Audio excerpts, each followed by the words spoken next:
যে সর্বব্যাপী বিশ্ব চৈতন্য, সেটি অখণ্ড বলা হয়েছে। আগে এই অখণ্ড শব্দটি বোঝার চেষ্টা করি। অখণ্ড মানে যার অংশ হয় না। আপনি জাগতিক যে কোনো বিষয় জানেন, সেটাকে খণ্ড করতে পারেন।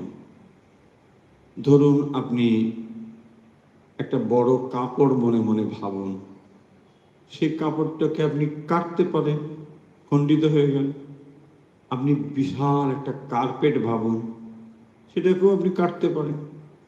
যে কোনো জিনিস যা আপনার নলেজে রয়েছে, এরকম যে কোনো জিনিসকে আপনি মানে তথাকথিতভাবে যেগুলো খুব স্থূল জিনিস, সেগুলোকে কিন্তু আপনি ভাঙতে পারেন। একটা কাপড়কে আপনি কাটতে পারেন টুকরো টুকরো করে। কিন্তু যে জিনিসটির কথা বলা হচ্ছে সেটি হচ্ছে চৈতন্য। এই চৈতন্যকে বলছেন অখণ্ড, মানে খণ্ড করা যায় না। যায় না মানে এটা আমি করছি না, অন্য কেউ করছে, ব্যাপারটা তা নয়। যায় না মানে এটা খণ্ড হওয়ার যোগ্যই নয়।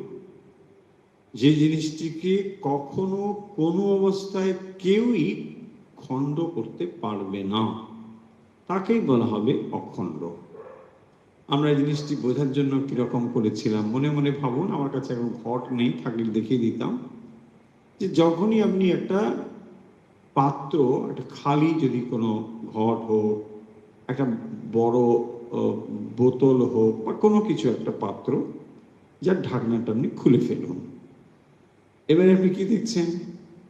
তাহলে তার ভেতরে আপনি শূন্যস্থান দেখছেন, আর বাইরেও শূন্যস্থান রয়েছে। ধরুন, একটা বড় আমরা জার নিলাম, পাত্র নিলাম, যে কোনো কিছু হতে পারে। আমরা টেকনিক্যালি যে জিনিসটি সাধারণত ব্যবহার করি সেটা হচ্ছে ঘট, কারণ এই ঘটটি আমাদের ট্র্যাডিশনালি ব্যবহার করা হয়েছে। তাহলে একটা ঘট যদি আপনি দেখেন, ঘটের ভেতরে যে শূন্যস্থান, এবারে আপনি ধ্যান দিন ওইটার বিষয়ে, ফোকাসটা দিন ঘটের ভেতরে যে শূন্য, এটাকে আমরা বলছি আকাশ। তাহলে যে ঘটের ভেতরে শূন্য অংশ, এটাকে আমরা বলছি আকাশ। এবারে দেখুন, এই আকাশ অংশটিকে দৃষ্টিপাত করে ভাবুন, ঘটের ভেতরে যে আকাশ আর ঘটের বাইরে যে আকাশ, এই আকাশকে কি খণ্ড করা যাবে? এটি ভাবুন। তাহলে আকাশকে কখনোই খণ্ড করা যাবে না। আপনি বলবেন যে কেন? আমি তো ঘটের ভেতরে আকাশকে দেখছি। ঘটের ভেতরে আকাশকে দেখলেও ঘট যে জিনিসটি, তা কখনোই আকাশকে বিভাজিত করতে পারে না। যদি ঘরটিকে ভেঙে ফেলা হয়, তাহলে যে আকাশ আপনি ঘটের ভেতরে বলে ভাবছিলেন, সেই আকাশ এখন গেল কোথায়? দেখুন, ঘট ভেঙে দেওয়ার সঙ্গে সঙ্গে সেই আকাশের যে পরিধি, আকাশের যে সীমিত অবস্থা, এটাও কিন্তু চলে গেল। এখান থেকেই সিদ্ধান্ত হলো যে আকাশকে তাহলে খণ্ডন বা খণ্ডিত করা যায় না। তাহলে আকাশকে যখন আমরা খণ্ডিত করতে পারি না, চৈতন্য আকাশের থেকেও সূক্ষ্ম বস্তু। এটা উপমা দিয়ে বোঝানো হচ্ছে যে আকাশকে যেমন করে আমরা খণ্ড করতে পারি না, চৈতন্যকেও এইভাবে খণ্ড করা যায় না। যা একটি ঘটের ভেতরও থাকে, আবার পাশাপাশি একটি ঘটের বাইরেও থাকতে পারে। এখন এই ঘটের ভেতরে যে আকাশ, তাকে আমরা বলি ঘটাকাশ, মানে ঘট অবচ্ছিন্ন আকাশ। অর্থাৎ আকাশ লিমিটেড বাই ঘটা। যখন আকাশটি ঘটের দ্বারা লিমিটেড হয়, as if limited, it is not at all limited, কারণ ঘট আকাশকে লিমিটেড করতে পারে না। কিন্তু ব্যবহারিক ক্ষেত্রে মনে হচ্ছে as if it is limited. সেই জন্য আমরা কি বলবো, ঘটের ভেতরের আকাশ, অর্থাৎ ঘট অবচ্ছিন্ন আকাশ। এইটাকে কেন বলা হচ্ছে? বলা হচ্ছে এই জন্য যে বাইরের থেকে পৃথকত্ব বোঝানোর জন্যে। দেখুন, দুটো জিনিস একই, অর্থাৎ ঘটের বাইরের আকাশও একই, ভেতরের আকাশও একই, কিন্তু এই দুটোকে পৃথক বোঝানো হচ্ছে এই জন্য যে আপনি বুকে হাত দিয়ে আমি আমি অনুভব করেন, অথচ দেখুন যেটাকে আপনি আমি আমি বলে বলেন, অর্থাৎ যে চৈতন্যকে আপনি আমি বলে অনুভব করছেন শরীরের ভেতরে, সেই চৈতন্য শরীরের বাইরেও রয়েছে, আছে কি না?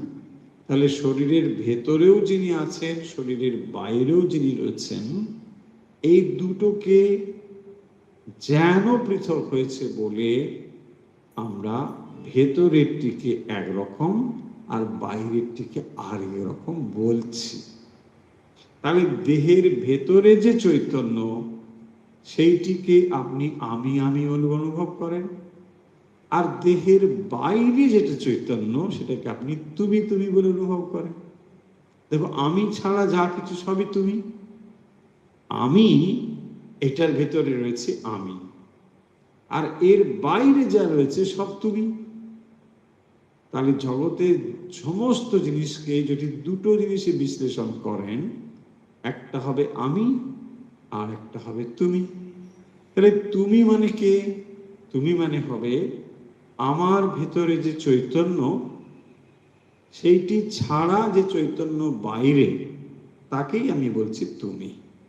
এবার দেখুন, তাহলে এই আমি আর তুমি বলে যেটাকে আমরা বললাম, বাস্তবিক এটার মধ্যে কোনো ভেদ নেই, এটার ভিতরে কোনো তফাৎ নেই।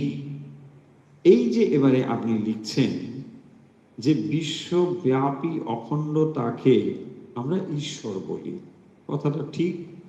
অর্থাৎ যে চৈতন্য আপনার ভেতরে আপনি অনুভব করছেন, সেই চৈতন্য সর্বব্যাপী, সব জায়গায় সেটি রয়েছে।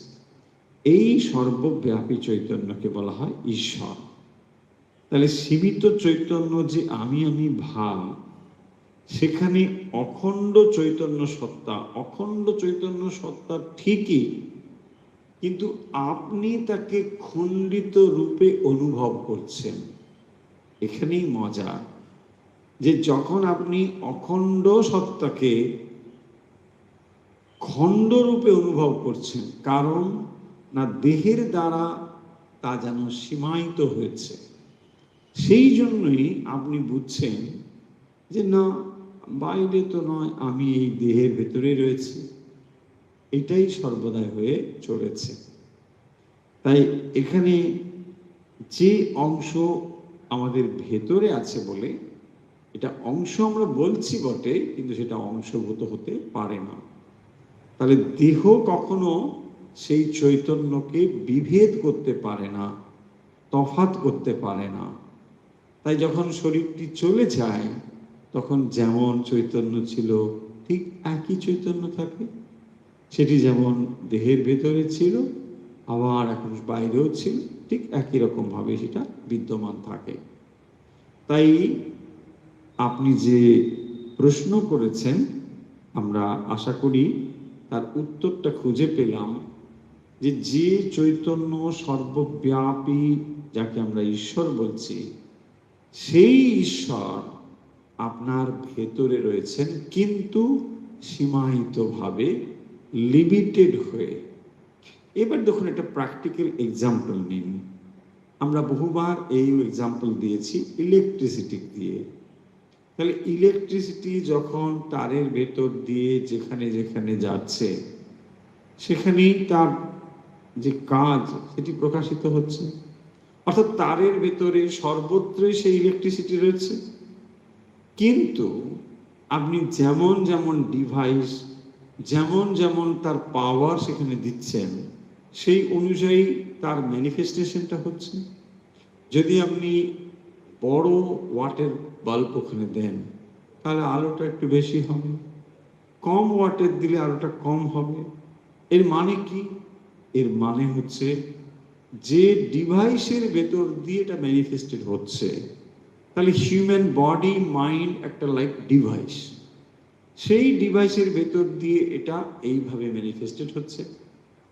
আবার সেটা পশু স্তরে অন্যরকম ভাবে হচ্ছে, আবার মানুষের স্তরেও বিভাজন রয়েছে। যে মানুষের স্তরে মন সাত্ত্বিকভাবে বিকশিত হয়েছে, তার ভেতরে এই চৈতন্যের প্রকাশ সর্বোচ্চ। আবার যদি তামসিকতায় ঢাকা রয়েছে, সেখানেও কিন্তু এই চৈতন্য থাকলেও তার প্রকাশ অত স্পষ্ট নয়। ঠিক এভাবেই জিনিসটি চলেছে। অর্থাৎ চৈতন্য সর্বদা সবসময় সব জায়গায় বিরাজিত হলেও তার তারতম্য হচ্ছে যার ভেতর দিয়ে এটি প্রকাশিত হচ্ছে তার দ্বারা। তাহলে যখনই শরীর মন বুদ্ধির ভেতর দিয়ে এটি প্রকাশিত হচ্ছে, তখন যেন সেটি সীমায়িত হচ্ছে।